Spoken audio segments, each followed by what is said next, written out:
So I write under two names. I write as Melissa Bourbon and Winnie Archer.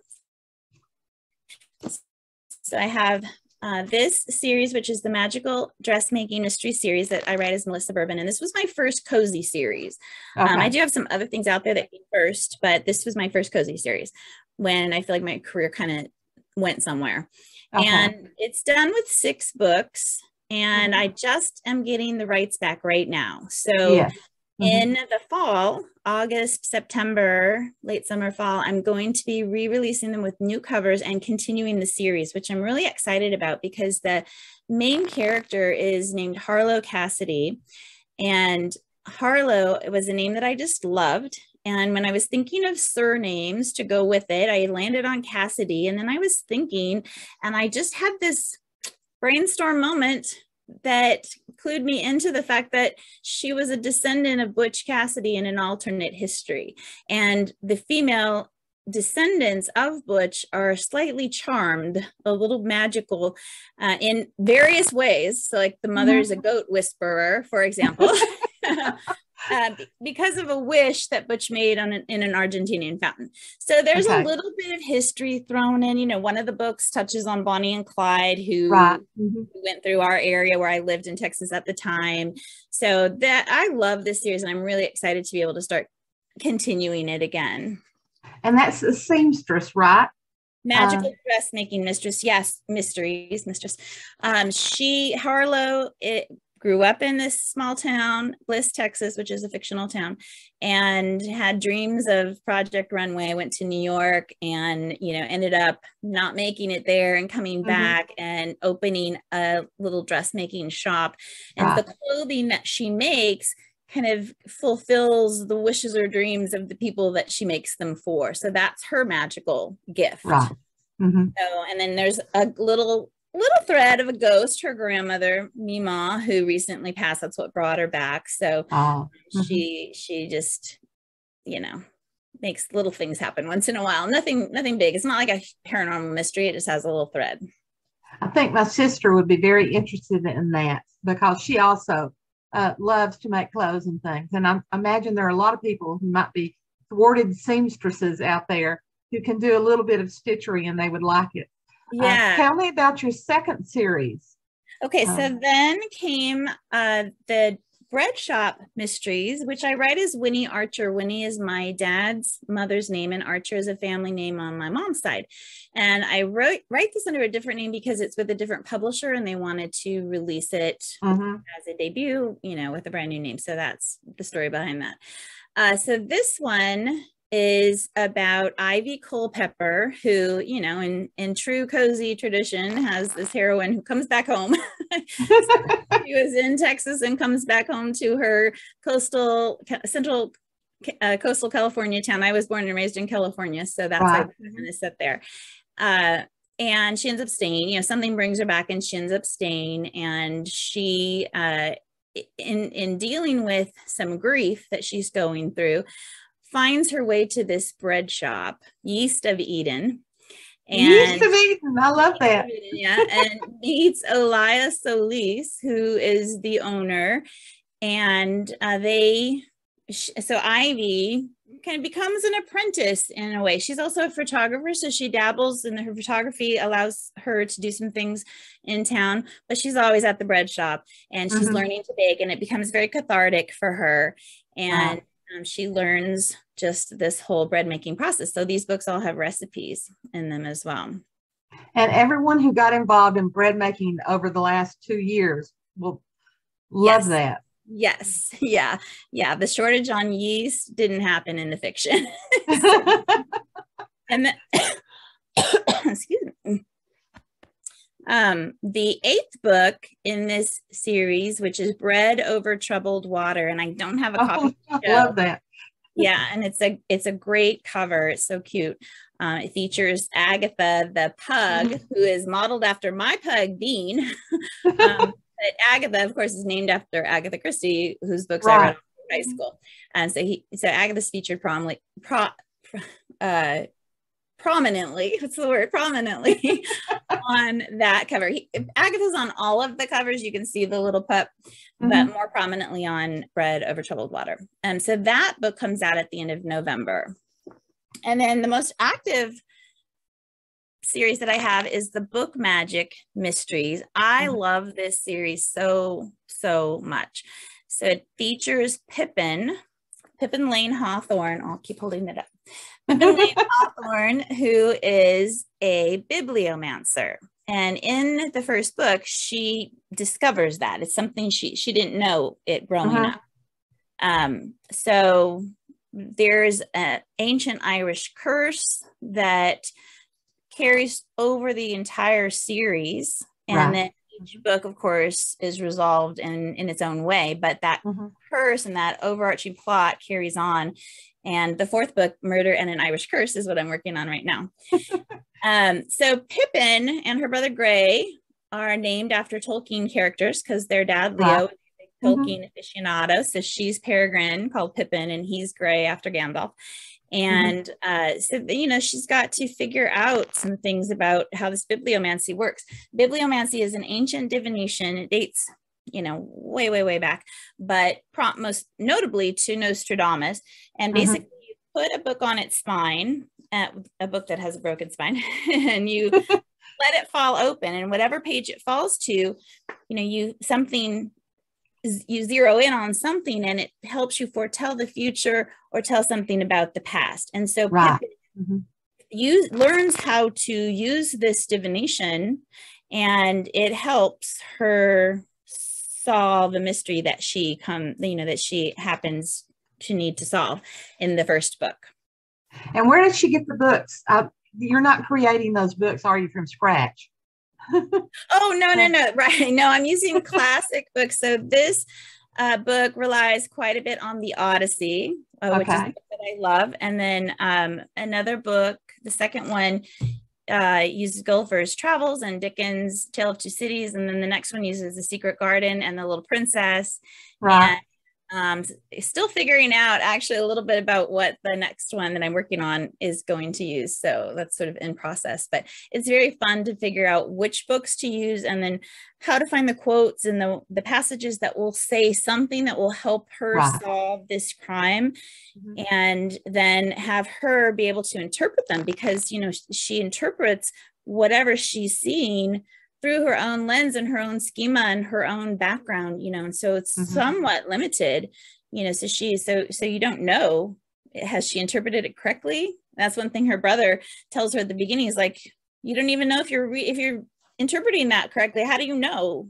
You know, because it's subjective, because, you know. How do you know it's on the left-hand side of the page as opposed to on the right-hand side of the page? How do you figure all that out? How did you get started with the idea of bibliomancy?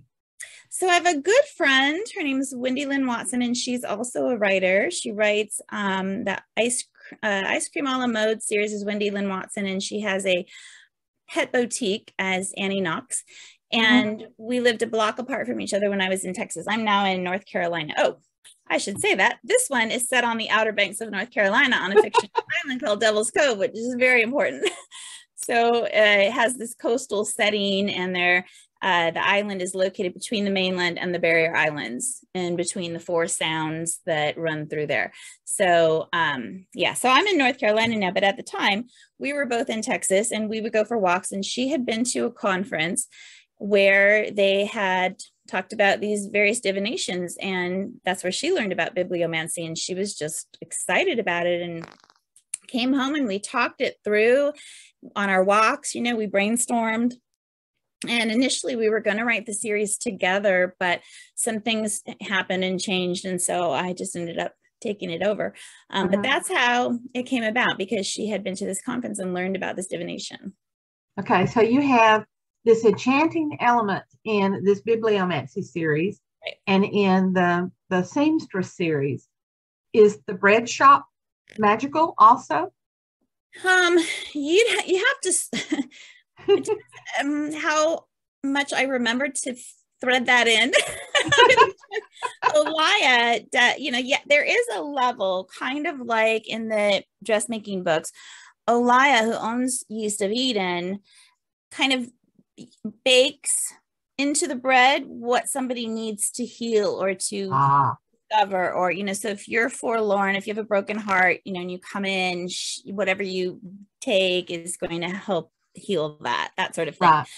Very, very subtle and really not talked about very often, except more as a, you know, she's known far and wide. You know, there's this lore about the bread shop, and even that's not talked about very much. So I would say it's there as a very thin thread, but not a part of the series, really. Okay. How did you begin your publishing journey? Did you have a publisher first, or did you have an agent first? And how did that develop? Okay, well, I was an English language arts teacher for middle school.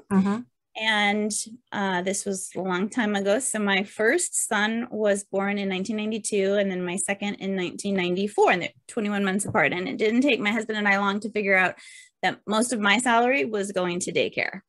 So I ended up leaving the classroom and staying home with the kids, which was great. That's what I wanted to do. You know, we were having kids and I wanted to be the one to raise them.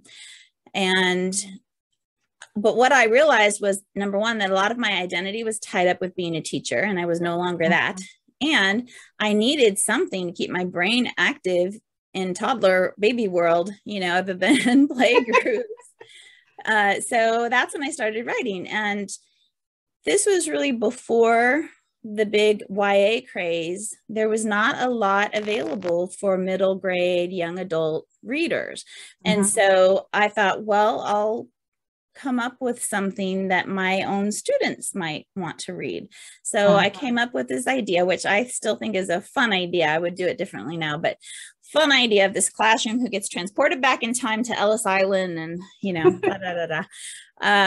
got a lot of wonderfully personalized rejections before I even knew that that was important or something to be lauded. Like, oh, they took the time to write something. I didn't know anything. And so then I joined RWA because they just had so many great resources. So I learned a lot through them. And then, you know, we kept having kids.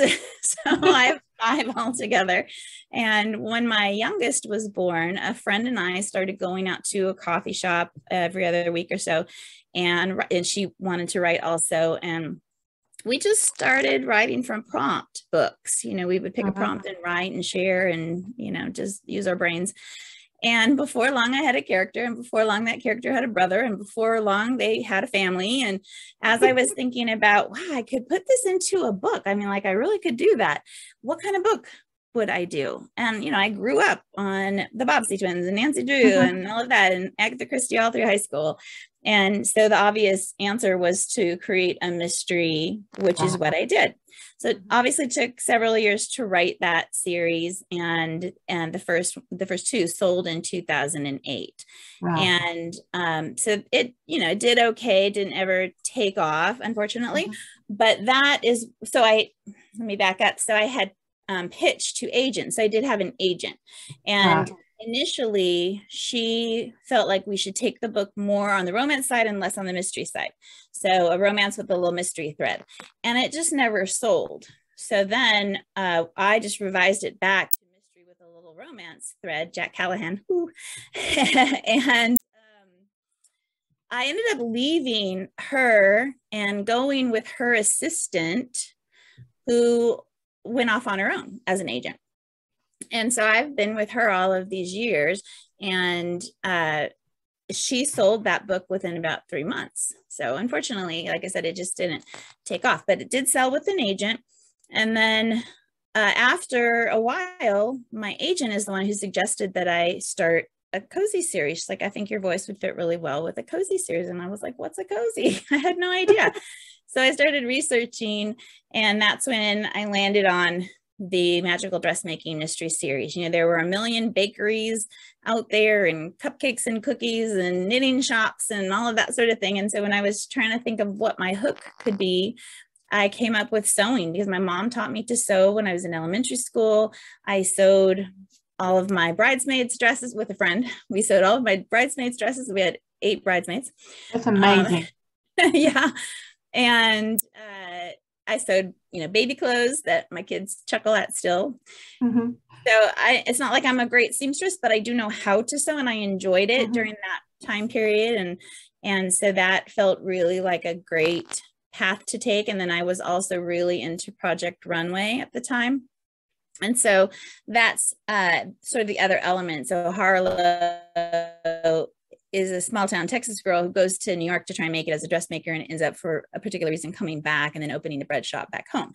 So that's how I transitioned into cozies. And then this series is not cozy, really. It's got a few cozy elements like the Bibliomancy and the small town, but I would say it's more a traditional mystery with some magical realism in it. Right. Mm-hmm. So kind of moving away from cozies somewhat, except I'm going to start writing the dressmaking books again. So I'm super excited about that. Okay. What is your writing process like? How do you develop an idea and then start writing it? And what do you do when you finally let it go? Well, the beginning of any book is really tough for me. My brain does not work in a super orderly, logical fashion. So I cannot. I have a friend, Diane Kelly, also a great cozy writer, whose brain does work that way. And so she can sit down and spend a couple of days and plot an entire book with all of these details. And I just can't do it. Like I've tried and I cannot do it that way. I can get key plot points and some key characters and know some key scenes to start with. But so much of what happens very organically for me.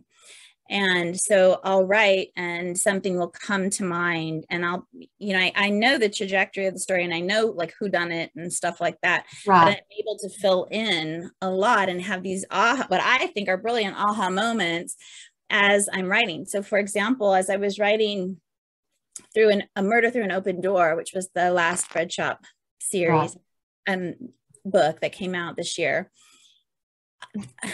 as I was thinking about, let me back up. So I named Pippin's mother, who is featured in the novella The Secret on Runner's Lane. Runner's Lane. That's a tongue twister. That was a mistake to name a book that.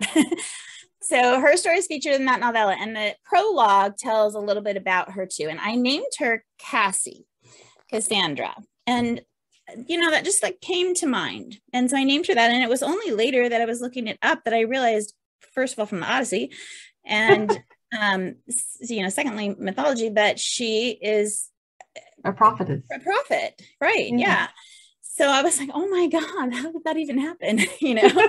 And then the Odyssey was sitting on my table because my son was reading it for school, and we had multiple copies from all the kids. So that led me to like, oh my gosh, she was a prophet. She's in this book. We got to make these connections. So, I had the general making of this curse, and not really how it was going to be broken, and not really how it started, just a general idea of, it started in the 1st century, stuff like that. And as I research, I just come upon these things that I'm like, oh my God, this is perfect. I could not have planned it better, and that just actually happened when I was working on the latest book.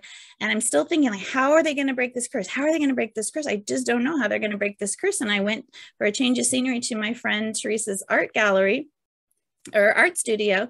And, she had this, I won't say what it is, but this object, and it just triggered something in me. I was like, okay, I think I can do something with that. And then I started researching, and then I found the actual Irish answer. And so I was like, oh my God. Oh my.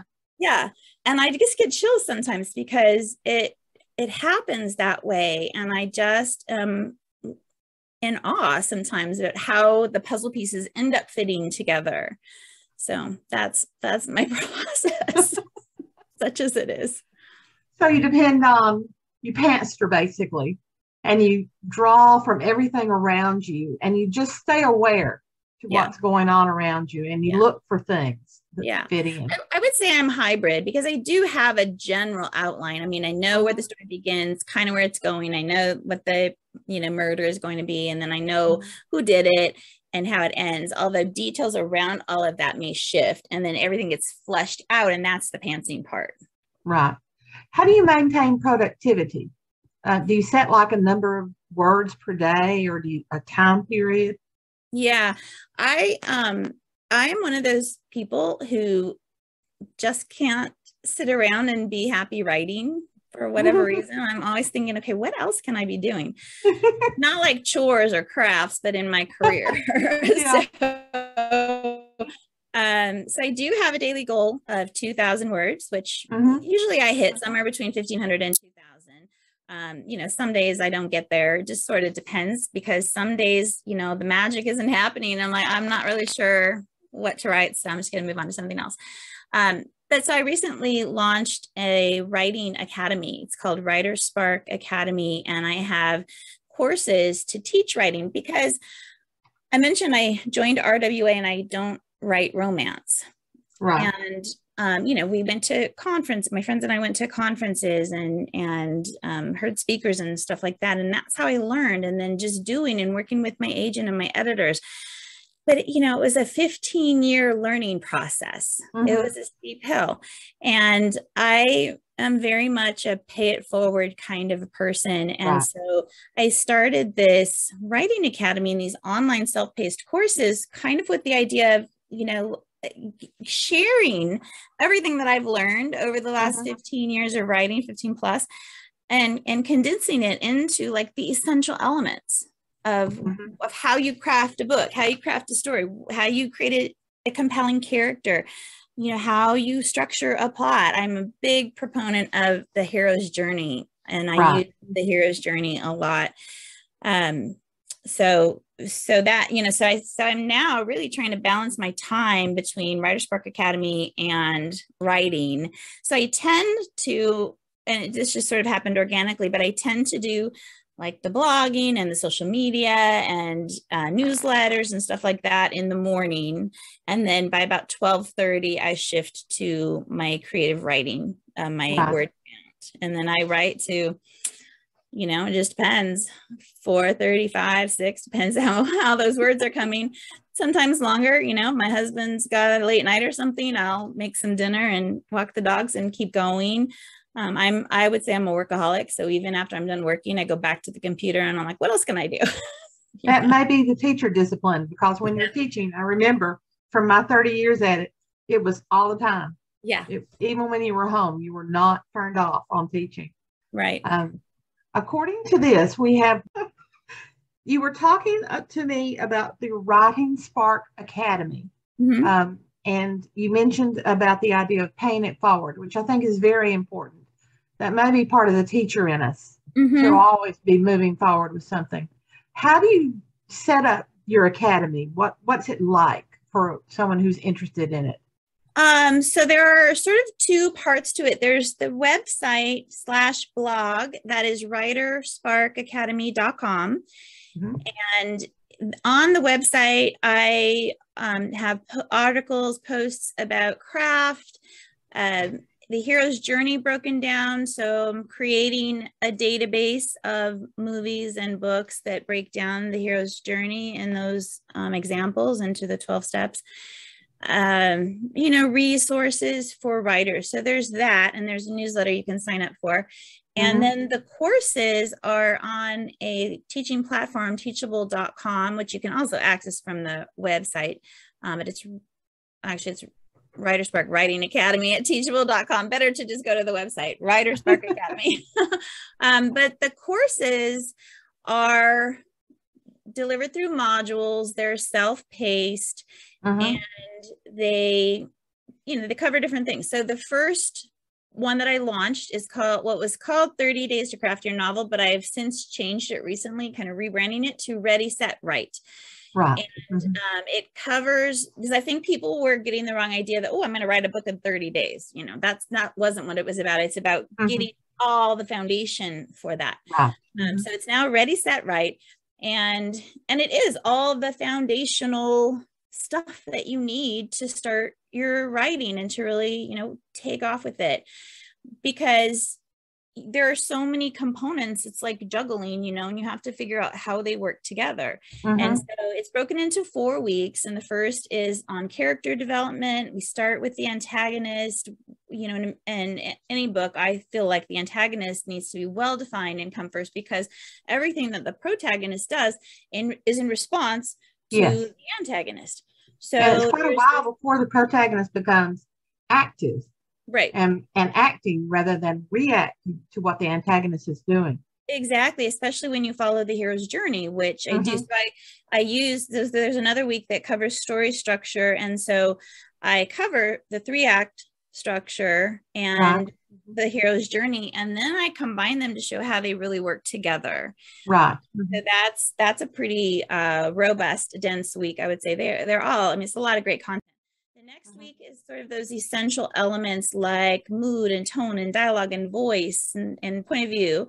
And then the last week is about scene and sequel, and how you take these ideas now and put them into scenes and things like that. So that's the first big class.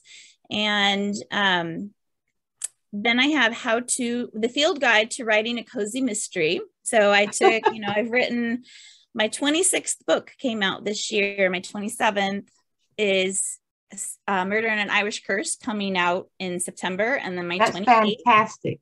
Thank you. And then my 28th, the Bread Over Troubled Water, is coming out in November. So that's 28 books, most of them mysteries. And so I feel like, I have an idea of how this works. And so this course, the Field Guide to Writing a Cozy Mystery, is also self-paced, also in modules.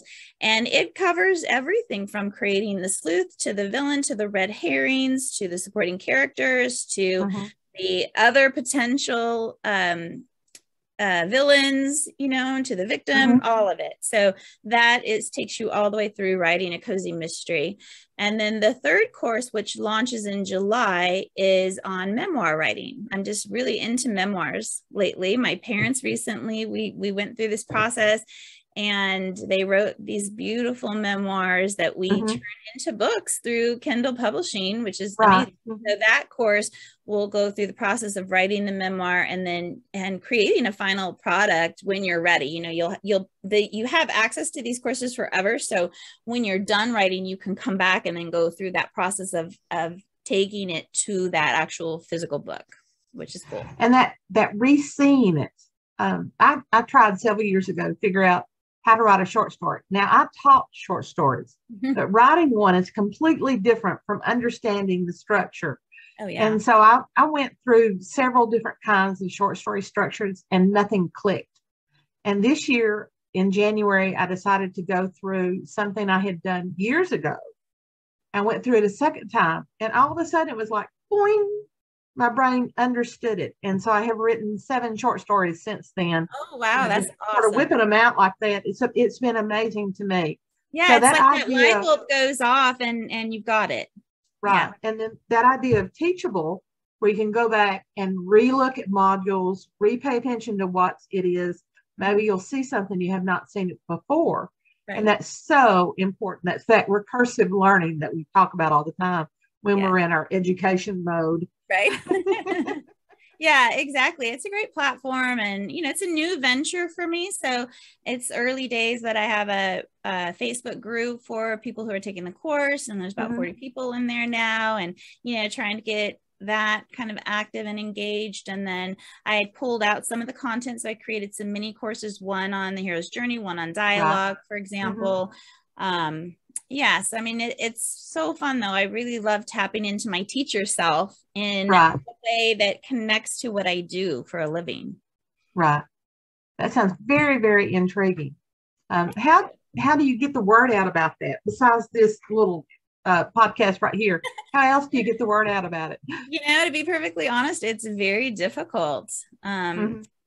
Marketing is a whole nother ball game, and it just takes an awful lot of time. So locally, I teach courses. I'm starting in August to teach courses at one of our local art centers. So that the memoir course specifically.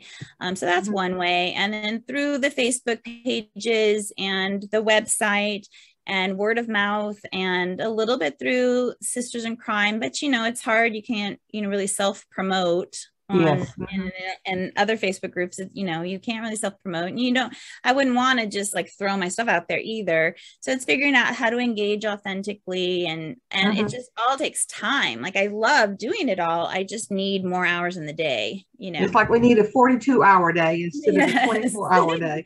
I still probably wouldn't get everything done that I have lined up in my head. Right. So I don't know, like I'm going to advertise in the RWA e-notes coming up. Right. So, you know, it's a challenge, but I think it's sort of a long game. And I know that, you know, it's just going to really be word of mouth, I think, ultimately, as people take the course and have writer friends. They're like, oh my gosh, yeah, you should take this course.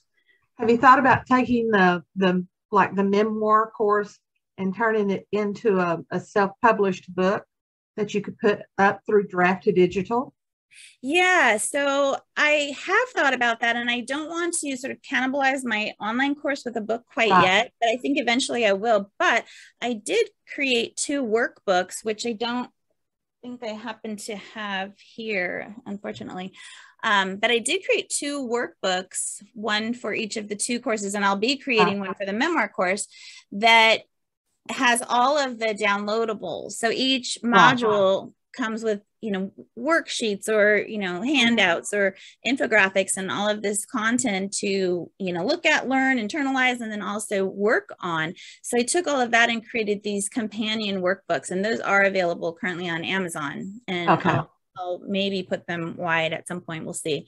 But yeah, so I have that, which has been a lot of fun too. It's like everything is a learning experience, you know, in a new and different way. And I'm learning this Zoom process. Yeah. And just this morning I learned that, okay, not only can I trim the videos, but I can put things at the front, the back, and in the middle, and all sorts of things. And so I'm sort of a tech geek, my sister says, because I like learning about things of that nature.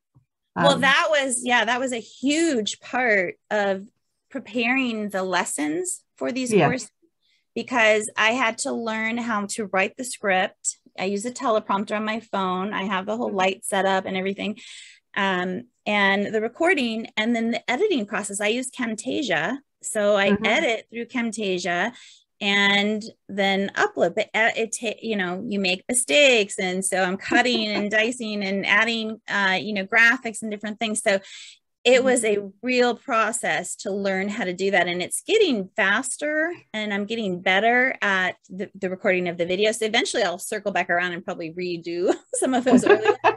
But yeah, it is a steep learning curve with some of the tech. Yeah. And then now I'm doing craft chats. So that's a new thing. So talking with published authors about one specific topic. So talked with Annette Dashafee last week on writing the villain. And then next week, it'll be Heather Redmond on writing historical mysteries. And then I have Ellen Byron that I've chatted with, and her video, that craft chat will come out in a couple of weeks. And that's on what she learned in the writer's room in Hollywood.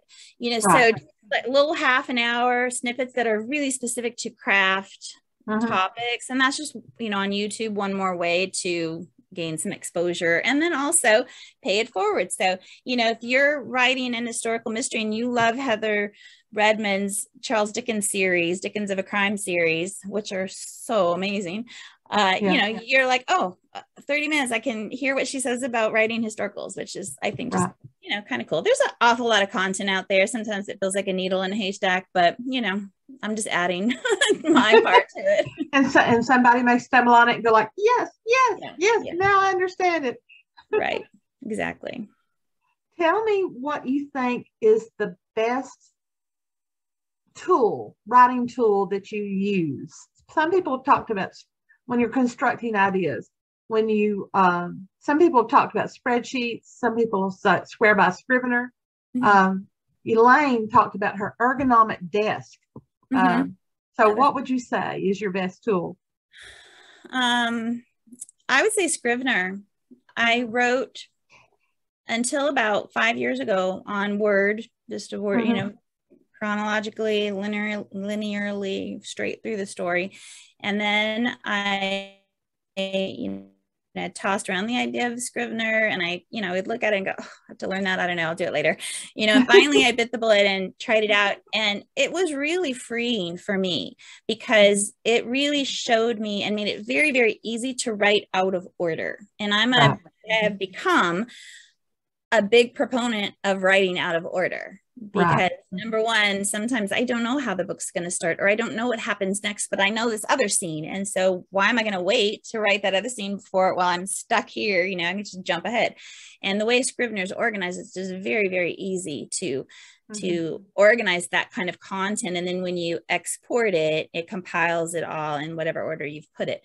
So I love that about it. And with the Murder in an Irish Curse, which I'm in the middle of writing, in fact, I started at the end. I started with the climax because I had in my head how this climax was going to unfold, and it was very atmospheric, and I was like, okay, I just want to write this. So I started there, and then I hit a couple of the major turning points, and only then did I go back to the beginning, and I've just been jumping around in this whole book. But it's actually been a super fun to figure out what are these in-between scenes. How am I going to get from here that I already wrote to here that I already wrote? What's the in-between stuff? And so I love Scrivener. And you can make color-coded labels to say this scene is finished, green dot, this scene is in progress, blue dot. I love that kind of stuff. I would go crazy with that. Colorizing everything. Exactly. Yeah, I can make my page cream colored or purple if I wanted to. I like that little visual cue too. It's just, it makes my screen work environment kind of fun. So yeah. We talked briefly about your process and how you develop ideas.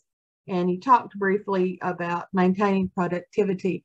What do you think is the hardest thing when you get into writing a book? What is the hardest thing that keeps you motivated and going forward with it? I think liking what you're writing, and really liking the genre, liking the characters you've created, liking the world that you're working in. With my very first books, that first series, I just couldn't wait to get to my computer because it felt like I was hanging out with friends.